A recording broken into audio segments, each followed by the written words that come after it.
could recount your memories of that week and the game that, it took a while to get that game postponed, and just perhaps the emotion, the chaos, whatever that you remember. That might be part of the strangest. It was a Tuesday morning, as I recall, and Matt Engelbert asked me to come over to his office. He had the TV on there. So that part is very surreal. And then probably even stranger, we practiced that afternoon because we, as far as we knew, we had a game. And I'm not sure, I don't know how many people felt like this, but I know at this point now that, you know, I really didn't fully grasp what was taking place and the impact of that whole thing. And so, you know, I remember that, and then obviously the game got postponed at some point.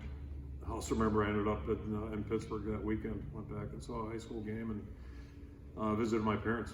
And, you know, but the magnitude of what took place, you know, how old I was at that point, 20 years ago, not sure I grasped it totally, and, you know, how it's all changed all of our lives, not to mention just the tragedy of the whole thing and all the loss. And, you know, so it's a really significant part of our history. And the interesting part, you know, the guys that we coach here, a lot of them weren't born, or a lot of them were, you know, infants at that point. So just the historical perspective of this whole thing is really, it's amazing. But it's changed our country and changed the world. Do you remember anything at all about the practice or practices before that game got canceled on Thursday?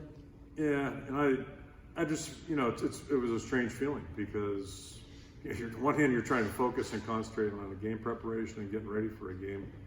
On the other hand, I mean, you know, it's one of the most hard to grasp events that's ever happened probably in our country's history, certainly my lifetime.